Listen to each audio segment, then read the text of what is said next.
بھائی کسی کے ذہن میں کوئی سوال ہو تو کر لیں، اجازت سے سوال کریں، ایک بار میں ایک سوال کریں، انشاءاللہ سب کو موقع دیا جائے گا. ہاں جی آپ بتائیں. ایک لفظ آیا ہے ترجمے میں فاسق.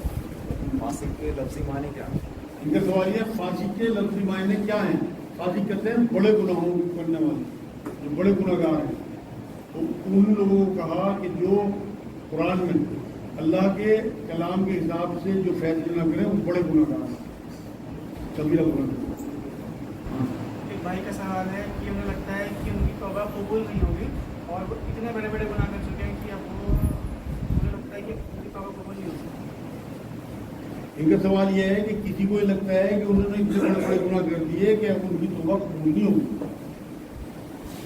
بھائی قرآن میں سورہ زمر میں اللہ نے بات کہی ہے کہ اے نبی میرے ان بندوں سے کہتے جو اپنے اوپر ظلم کر بیٹھے. آپ آئے تیرے پر پڑھنا، جنہوں نے اپنے اوپر ظلم کر لیے وہ میری رحمت سے مایوس نہ ہوں، میں بہت معاف کرنے والا ہوں کہ تمام گناہ بخش دوں گا. میں نے اس سے جملہ نکالا کہ جو معاف نہ کر سکے وہ اللہ ہی نہیں. اللہ جو ہے وہ 70 ماؤں سے زیادہ محبت کرتا ہے. اس کی نظر میں اس کائنات کی قیمت ایک پر مکھی مچھر کے ایک پر کے برابر بھی نہیں. تو آپ کتنی سمندر کے جہاز کے برابر بھی اگر آپ گناہ کر لیں اور تہے دل سے اللہ سے معافی مانگ لیں، ڈرامے بازی نہ ہو، اللہ ندامت ہو اور آگے نہ کرنے کا عزم ہو، تو کوئی بڑے سے بڑا گناہ بھی ایسا نہیں ہے جسے اللہ معاف نہ کرے. دیکھو شرک کے بارے میں اللہ نے قرآن میں کہا کہ اگر کوئی بنا توبہ کے مر گیا شرک کی حالت میں تو اسے تو میں معاف نہیں کروں گا، باقی تمام گناہ میں معاف کر سکتا ہوں. اس لیے مایوس نہ ہوں، اللہ کی رحمت پر نظر رکھیں اور توبہ کرتے رہیں. توبہ جو ہے وہ میرے استاد عرفان صاحب کہتے ہیں توبہ اللہ کی گود ہے. جیسے ماں کی گود ہوتی ہے کہ بچہ دنگا کر کے پیٹ کے چوٹ کھا کے آیا اور ماں کی گود میں سکون سے مل جاتا ہے، ایسے ہی تمام گناہ کرنے کے بعد اگر آپ اللہ کی گود میں چلے گئے تو آپ کو سکون مل جائے گا. ہاں جی.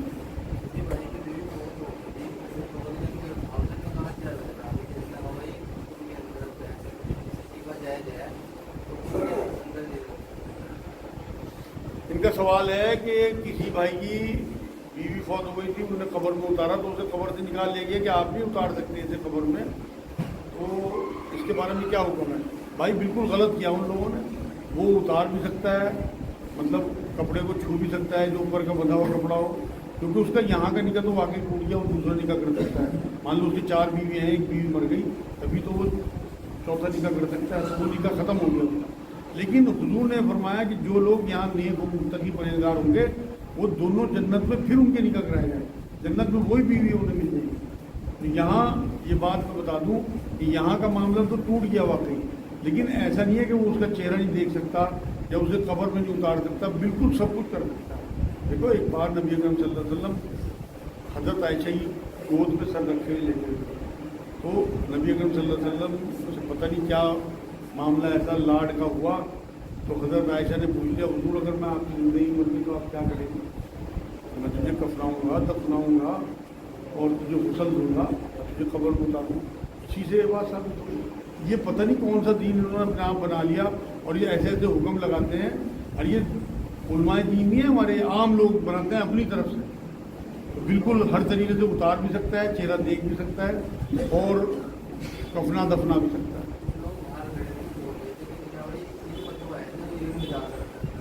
آپ کو دکھا نہیں سکتے فتویٰ، کوئی مفتی اس کے خلاف فتویٰ نہیں کر سکتا جو بات میں آپ کو بتا رہا ہوں.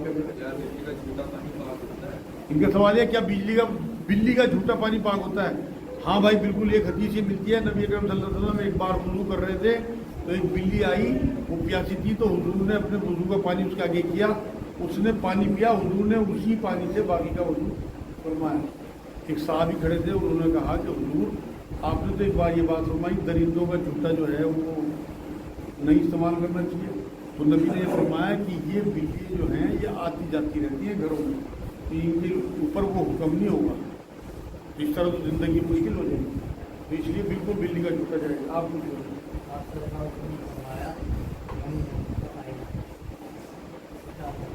ان کا سوال یہ ہے، حضور نے فرمایا مومن مومن کا آئینہ ہے، اس سے کیا مطلب ہے؟ مطلب سامنے والے مومن کو دیکھ کے آپ کو اپنی خوبیاں اور اپنی کمیاں نظر آنی چاہیے، اس سے کوئی نہ کوئی سبق لینا چاہیے. آئینے سے آدمی سبق لیتا ہے. آپ یہ دیکھو آئینے میں ہی دیکھ کے آپ اپنے بال سنوارتے ہو، کوئی داغ دھبا یا کوئی اور چیز آپ کے چہرے پہ بدن میں کپڑوں پہ لگ رہی ہو تو آپ اسے ہٹا دیتے ہو. तो आईना इसी मकसद से है कि अगर आपको उससे सामने वाले को देख के ये लगता है कि इसमें ये खूबियाँ हैं या इसमें ये कमी है, मैं उसे दूर करती हूँ। हाँ जी। हालात आजमाइश हैं या सज़ा, इसका पता कैसे चलेगा? इनका सवाल ये है, हालात आजमाइश है या सज़ा, इसका पता कैसे चलेगा?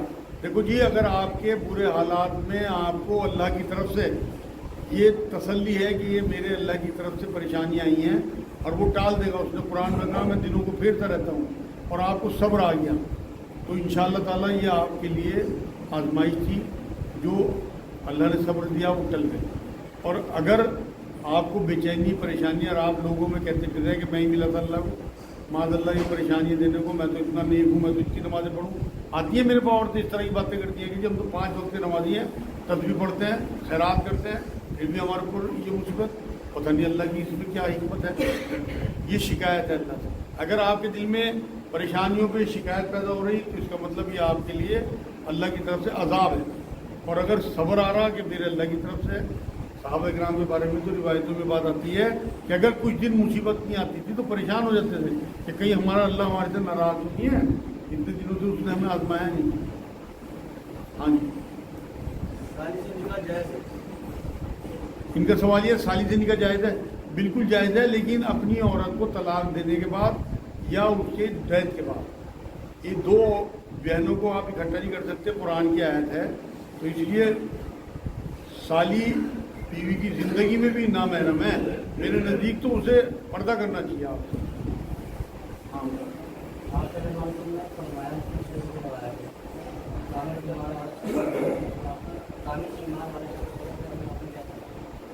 कामिल ईमान वाला शख्स बेहतर है। हाँ, इनका सवाल यह है कि नबी की हदीस है कामिल अखलाक वाला शख्स अपने ईमान में बेहतर है। भाई ये तो सीधा सीधा मफ़हूम है इसका। नबी ने फरमाया कि मैं अखलाक को बुलंदियों पे पहुंचाने के लिए आया हूँ, तो जो जितना अच्छे अखलाक वाला होगा उसका ईमान उतनी ही बुलंदी वाला होगा, वो उतनी ही सुन्नत होगा।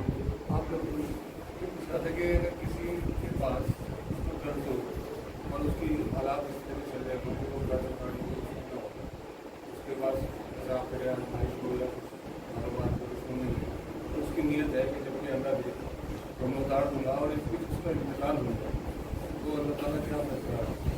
इनका सवाल यह है कि कर्ज हो और उतारने की नीयत हो, बीच में डेथ हो जाए तो क्या होगा?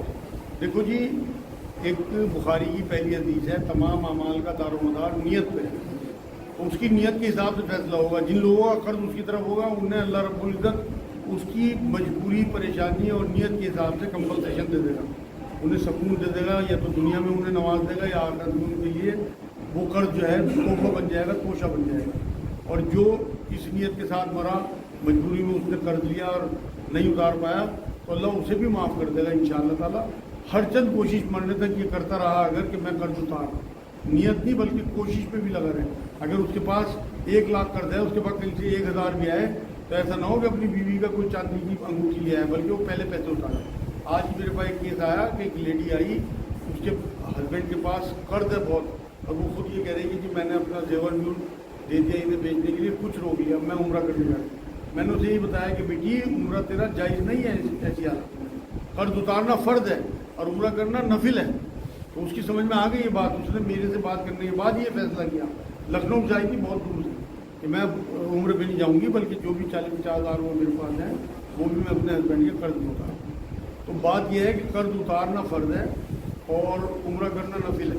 इसी तरह से अगर उसने कर्ज उतारते उसकी डेथ हो गई तो इंशाअल्लाह अल्लाह के यहाँ सुरक्षित रहेगा।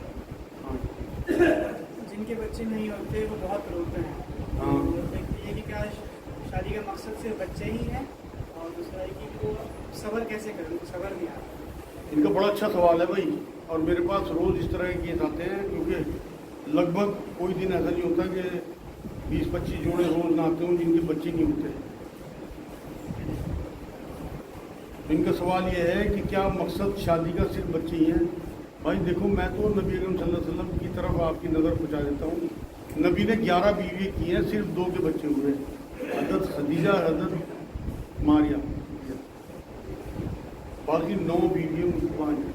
तो शादी का मकसद कुरान बयान करता है, ये भी बच्चे भी हों, लेकिन अगर ना हो तो हाय तो बनी मचानी। हर एक के लिए आजमाइश है, औलाद में, माल में भी। हदीसें भी सुनाई मैंने आपको, कुरान की आयतें भी सुनाई। तो हो सकता है उनकी आजमाइश यही हो कि अल्लाह उन्हें कुछ दे के आजमा रहा, कुछ ले गए, उन्हें माल दे दिया, बच्चे नहीं दिए। अब ये देख रहा कि हाय तो नहीं मचाते, इन्हें मेरे से कोई शिकायत पैदा तो नहीं होती कि सारी दुनिया को बच्चे दे रहा तू और हमें नहीं देता। इस तरह की बातें करती हैं औरतें आगे, माज़अल्लाह। तो इसलिए अपने दिल में मुतमईन रहें और नबी अकरम सल्लल्लाहु अलैहि वसल्लम पर नज़र रखें कि उनकी 9 बीवी है। देखो 2 कम होती है, 9 का हिस्सा ज़्यादा है, तो 9 बीवियों को बच्चे नहीं हुए। तो हो सकता है आपसे अल्लाह कोई सुन्नत अदा करा रहा हो, अगर आप सब्र कर लें उस पर, तो फिर तो ज़िंदगी 50-60 साल की है। इसके बाद जो आने वाली ज़िंदगी है उसमें पता नहीं अल्लाह इस सब्र के बदले में आपको क्या। लेकिन आप इलाज भी करें, दुआ भी करें, हाय तो वो न मचाएं, परेशान ना हो, रोना धोना ना करें, छाती ना पीटे। क्या लॉटरी का टिकट खरीदना या लॉटरी की रकम इस्तेमाल करना जायज़ है?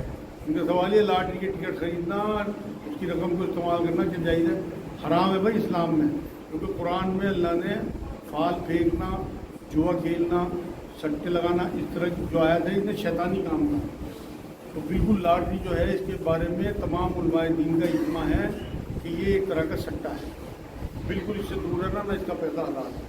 आप कुछ पूछ रहे थे भाई?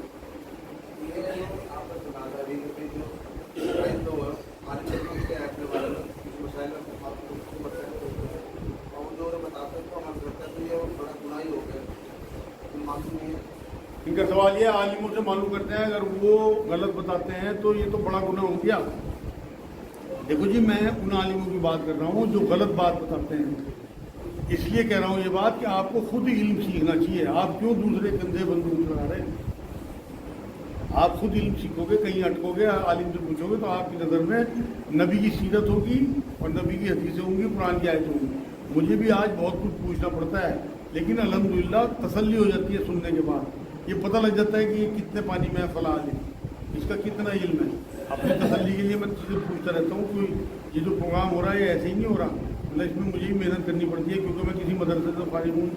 तो लेकिन मैं जिन लोगों से रुजू करता हूँ उनमें हर तबके के लोग हैं और हर मसलक के लोग हैं। तो मुझे ही पता लग जाता है, क्योंकि मुझे अल्लाह ने अल्हम्दुलिल्लाह पढ़ने का शौक़ दिया। आप लोग पढ़ने का शौक़ पैदा करोगे, आपको भी ये इल्म आ जाएगा, क्योंकि अल्लाह सबका वैसे ही है और इल्म का जो सोर्स है वो भी सबका एक सही है।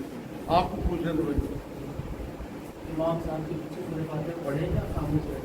इनका सवाल है, इमाम साहब के पीछे सूरह फातिहा पढ़ें या खामोश रहें? देखो जी, हनफी हज़रात ये कहते हैं कि नहीं पढ़नी चाहिए, क्योंकि एक हदीस का हवाला ये लोग देते हैं। लेकिन मैं जो हदीस आपको बता रहा हूँ उसमें नबी ने कहा कि बिना सूरह फातिहा के कोई नमाज नहीं। कुरान में अल्लाह ने कहा कि जब तिलावत की जाए कुरान की तो खामोश रहो, गौर से सुनो, ताकि तुम पे रहमत हो। अब इन दोनों चीज़ों को अगर मिला लेंगे आप, तो इमाम मालिक का जो इस मामले में फतवा है वो ये है कि जो सिर्री नमाजें हों, मतलब जिसमें खामोश रहे इमाम साहब, उसमें तो आप पढ़ लो सूरह फातिहा, और जो तिलावत करें जिसमें इमाम साहब, उसमें आप खामोश रहो, उनकी सुनो।